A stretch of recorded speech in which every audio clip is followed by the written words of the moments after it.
Hi friends, how are you? Welcome back to my channel. And before we started with the video today, I just want to say a big thank you to everyone who has supported this channel because we have made more than 300 friends on here. When I first started reading Dromani fanfiction, whenever somebody asked me what are you reading, I would always give them the answer that I read this and that, because I really didn't want to tell them that I was reading fanfiction, and reading fanfiction is still such a taboo. But as I read more and more and I came to experience the true talent of the others in the Dromani fandom, I decided why hide my hobby anymore. And at the same time, I kind of need an outlet. I kind of need to talk to somebody about all the emotions, all the feeling, everything that I have gone through reading fanfiction. So I decided, why not make a YouTube channel? Fast forward, we are here. I've made 300 new more friends, and I hope that by me making more video, giving you guys more recommendation, I have added some new TBRs to your list. But at the same time, I kind of create that place for you to go and hang out with the people and talk about the things that you have been through with fan fiction and have somebody related to your experience as well. So yeah, I just want to say a big thank you to everyone, and let's get started with the video for today. A couple weeks ago, I posted a video on the Dromani details that I love, the one that I go crazy for whenever I see them in my fanfiction, and you guys seem to really like that video. One of you guys even leave me a wall of text under the video, and let me tell you, wall of text are just absolutely fuel to me to make more video. But one of you guys have mentioned the word fanon, and I think that that is probably the most appropriate word that we have to describe all of the details or moments that we are so in love with. So in today's video, I'm going to share with you guys 3 more fanons or details in Dromani that I love. And I know I will only give you guys 3 details for today, but don't you worry, because I will have a lot more recommendation going your way. And so buckle up, because we're going to detail number 1. When they dance together, I don't really care if they dance in like a glamorous ballroom, if they go to the ministry gala together, if they show up in like dress robe or gowns, or if they dance together in like a hidden corridor at Hogwarts. I don't care. I go crazy all the same. And I think that a lot of us is also obsessed over this detail as well. And my best guess is the behind the scenes video that you may know what I'm talking about. Going mad. Oh, look at that. Look at that. Lucky man. Lucky man. I will bow my hand. And I'm going to come over to the dark side. There you go. Yeah. In between. I think it's a crime that Draco didn't get any screen time at all wearing that outfit that he was wearing to the U-Ball. And at the same time, I feel like releasing that behind the scenes video is just such an absolute fan service move. But we gotta admit it, they look great together, and it's really hard not to ship them. I think this dance detail makes so much sense in Dromani fanfiction, because we know for sure, we know for 100% Draco know how to dance. Going back to that old money aesthetics talk that we had. But for Hermione, I kind of love it both ways. I love it when story portray her to know how to dance, and I also love it when she doesn't know how to dance. And I think it makes sense both ways as well. First, if she knows how to dance, I mean, she was born into an upper middle class type of family with dentist parents, so it makes sense for her to know how to dance. But on the other side, we know how rebellious she is. We know that she's a feminist in the making, and if she's want to break that tradition cycle and refuse to learn how to dance, it also makes sense as well. Our author, whatever venue they pick, whatever option they pick for Hermione, they make it make sense, and they produce the most mind-blowing detail for us to read, and I don't have any complaint. I think that there are a couple of reasons why I am so in love with the dancing detail. Let's go over it one by one. I think the first one is probably how Ron treated Hermione at the U-Ball. I have shared with you guys before, I didn't read the book, I only watched the movie. And so the 4th movie is like a cutoff point for me. I cannot see Ron and Hermione after that. So I feel like having Draco and Hermione dance together is kind of like a stark difference, and it's kind of like an upgrade for Hermione, because she deserves to have boys who care about her and who treated her like a princess in her life. And I have just a story for you to read if you agree with what I have just shared, and that is Wish I Could Be and We're Finally Free by Melanoda Root. This is a story where Draco finds Hermione after the U-Ball where she was crying, and then he dances with her. And to me, that was just absolute endgame. And we kind of see a similar type of plot line in Simply Irresistible by Bookworm 1993. Draco show up and dance with Hermione when he was stood up by Ron for their date. And I mean, for me, I know I've already said before, we're not gonna bash Ron, but we are going to bash Ron. But I think for the dancing details, the more important reason why we're so in love with this detail is the forced proximity. And we are all enemy to lovers here. And what do we live for if not for that forced proximity? You know, when you are trying to defy your feelings, when you're denying that you're in love with this person, and they suddenly go chest to chest to you and they're holding your hands and dancing with you on the dance floor. To me, that's just an incubator for emotions and feelings to explode later on. And what do I live for if not for that? We see this in Manako by Sending You, and I know I bring up Manako a lot, but it is just a pilot when it comes to the dramatic fanfiction. And so we're gonna give example. Manako by Sending You. During the middle of a war, my boy brought a gramophone to a safe house and teach Hermione how to dance. And we all know what happened after that. Did I lose my mind over that detail? Positive. Is it logical? Not positive. But if I want something logical, I'd probably be better doing something else than reading fanfiction. My second example is Dancing with Draco by Diamond Daydream. In this story, the whole plotline is just based on that forced proximity when they dance together, because in this story, Draco is responsible for shaping up Hermione and making sure that she doesn't embarrass the whole hard work when she danced with Victor Krum at the U-Ball. And I mean, just by the little summaries that I just gave you, you probably know what's going to happen. The last reason why, and I think it's probably the most important reason for me to fall in love with this detail so hard in dramatic fanfiction, is when Hermione proudly takes Draco's hand, bring him to the dance floor, and dance with him despite all the talk, despite all the hate that they receive.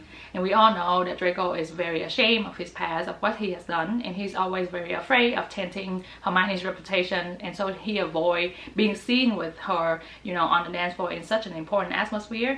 But our girl has other plans, and that's why we love her for it. We see this in Remain Nameless by Hatred 19. She proudly takes his hand to the dance floor, dance with him, and tell him that I am a proud woman in the arm of Draco Malfoy, and that was just it for me. But if we talk about Remain Nameless, can we just take a moment and appreciate the necklace that he gave her to represent him on the dance floor, because he isn't going to dance with her? If you watch Peaky Blinders, you probably know what I'm talking about right now, but it reminds me tremendously of the sapphire necklace that Tommy gave to Grace. And I know it isn't a great detail, but for some reason I cannot help but make a connection between how much these men love their women. And we all know how much Tommy loved Grace in Peaky Blinders, and the necklace symbol is kind of remind me of how Draco loves Hermione in Remain Nameless by Hatred 19 as well. The second example I have of this Hermione take his hand to the dance floor detail is Sweetly Broken by Lady Kinsey 347.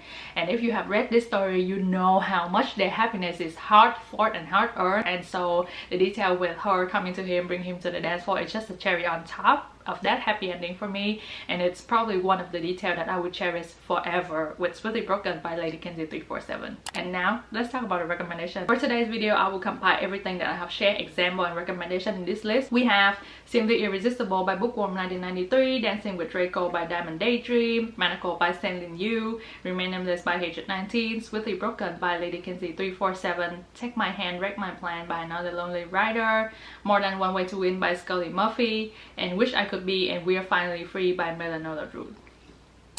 Next, now that we are done with the dancing with Draco detail, let's talk about the flying with Draco detail. We all know how much Hermione despises flying, how much she despises being on a broom, and so God forbid me lose my mind if she trusts him enough to be on his broom and to be flying with him. Talking about trust, I think I have read it somewhere that you can not trust the people you love, but it's impossible for you not to love the people you trust. I don't know if I made sense right there. I don't know if I said the same thing twice, but that saying kind of sum up everything, every reason I have behind this detail. Because if she trusts him enough to go onto his broom, she trusts him enough to be protective of her, and she trusts him enough to ensure that nothing will happen to her. And knowing Hermione, that's such a big step for her, and it's means that she's getting comfortable and they are heading to a new chapters in their relationship. And on Draco's side, I've always thought of flying just like how I thought about the piano details in the last video that I shared with you guys. To me, flying to Draco is kind of like his safe haven, is solitude, something he does as kind of like an outlet. And so for him to be able to share that safe haven with Hermione and being okay with her, you know, joining him in the safe haven, just mean that he feels safe with her, he feels comfortable with her. And so I will always lose my mind over that details. If we talk about flying with Draco, we cannot not talk about Draco Malfoy and the mortifying ordeal of being in love by Edith Self-Care, because that little scene where they flew over the sea together will forever be in my heart. I think that was such a beautiful, such a precious, such an expensive details that I'm sitting here wondering why I get to read that piece of work for free. and it's one of the details that make me feel so sad afterward, because I know for a fact that I will never be able to see Dramani in action, and that detail deserves to be on a screen somewhere, or you know, published in a book somewhere, because it's so beautifully written. My second example is All You Want by Celine Yu. What I love about that whole flying scene is the monologue that Draco was sharing with Hermione. He was being very vulnerable, and he shared all of his feeling with her while, you know, they were flying together. And after that, their relationship kind of took a more serious turn, and I will always forever be in love with that flying details in All You Want by Celine Yu. And for this detail, I will even lose more mind if Hermione picked Draco's in front of everyone, you know, over other people when it comes to flying. She does this in Jealousy by Rance Rappel. She picked Draco to fly with him over Harry's and Ron.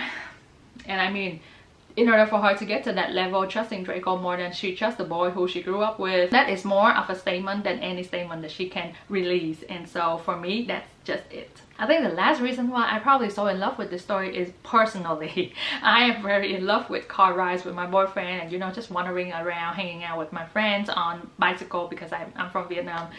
Maybe I'm projecting, but I have always wondered what it feels like to be on a broom and just, you know, wandering around the city together. And for me, it's kind of like a love language. And so I've always been in love with this detail, because to me, it shows really deeply how much they love each other, flying together, you know, so romantic. I feel like I'm projecting a lot on this channel. But now we're coming to the recommendation. We have A Flight at Dusk by Midnight Valkyrie, Draco Malfoy, and The Mortifying Ordeal of Being in Love by Is This Self-Care, All You Want by Celine Yu, Jealousy by Rance Rappel. And if you really want a kick, if you really want that spike in your life, let's do Off the Ground by Pacific Rim Bowl. Last but not least, let's talk about Paris, or the country France in general. And I feel like this is a twofold details, because explain to me why Draco always know how to speak French in Hermione fanfiction. I would call this a special details because I can't really explain why I love the Paris detail in Hermione so much, and I cannot really understand why my brain connects Hermione, you know, with Paris, because I have always been associating Paris to be their city. But I really cannot explain why. Maybe it's intensified by the fact that Paris is the city of love. Maybe you guys can tell me in the comment down below, but I cannot really explain it myself. When I was trying to draft this video though, I tried to come up with a couple of reasons why Paris pop up in Hermione fanfiction so much, and I think I came up with two. The first one, going back to our old money's aesthetic talk, Draco is nothing if not the old money aesthetic. I think we 100% agree upon that. And so Paris has always been such an icon, such a kingdom for luxury, and so associating Draco with Paris kind of makes sense. And secondly, I think that sometimes, more than often in Hermione fanfiction, the Black or the Malfoy have always been portrayed to have a little bit of French root in them. So it makes very much sense for Draco to know how to speak French first, for him to spend his summers of his childhood in Paris, or you know, some French countryside mansions, and for him to bring the woman of his life back to France, you know, after they fall so much in love with each other. And I think that's my reason for them being in Paris, and for me to be so in love with them being in Paris. We see this in Remain Nameless by Hatred 19, and goddamn it, that whole Paris trip that they took, it's just mind-blowing. I still to this day don't understand why Hatred 19 can come up with those details, but I'm a happy child with Remain Nameless by Hatred 19. I am satisfied with capital letters in the whole Paris montage that they have. The next example that I have is not in Paris, but it's the countryside of France, and you already know that it's gonna be marvelous, and that is Universal Truth by Scully Murphy. Universal Truth is a modern take on Pride and Prejudice, so if you are in love with that novel, maybe give this a try as well. But this story is I'm sad because I cannot watch Hermione in actions type of story. Every chapter in this story is just full of scenic, beautiful scenic descriptions, and everything will just be mind-blowing to you. If you're into fashion, if you're into that very luxury taste vibes, this is gonna be perfect for you. Last, let's give an example on Draco knowing how to speak French. I know that he knows how to speak French a lot in Hermione's story. In fact, he knows how to speak French in Remain Nameless and Universal Truth, both the example that I just gave before. But there will not be any story which has an effect on me the way Don't Friend Me with a Good Time by Monster Lead Me Home did. The way he speaks French in here, you just gotta go ahead and read it, because I don't want to ruin it for you. But please let me know if he has the same effect on you and he said the same effect on me from that story. And regardless of him knowing how to speak French or not, that story is just a masterpiece. It's short, it's quick, it's marvelous, so you have to go ahead and read that story, okay? And next, let's go to the recommendation. The first two stories will be all in Paris, or you know, related to Paris alone. So if you are just into that Paris detail and you don't want anything else, go ahead and read these two stories first, and that is Alone in Paris by Painted Teeth, and the second work is Something from Pacific Rimbo that I will not attempt to pronounce. And next, of course, we have Remain Nameless by Hate 19, Universal Truth by Scully Murphy, and of course, Don't Friend Me But a Good Time by Monster Lead Me Home. And that is the end to the second part of my Dromani details that I love. Please let me know what you think about those details in the comment down below. Please let me know if you have decided to read any of the recommendations and how you feel about them. But before I end the video today, I just want to share a little bit of the schedule for December. The first video that I have coming after this is a 22 one-shots winter cozy Christmas New Year one-shot, 22 of them coming your way to end the year 2022. And secondly, I will have an annual wrap-up, everything on Dromani that I have read in the year coming your way as well. So we have at least 2 more videos scheduled for this year before we are heading to the new year. So if you haven't subscribed, please consider doing so, and please stay tuned for more updates from me. And we'll see you guys in the next video. Bye. Love you. Do you like my tigers? For my best friends.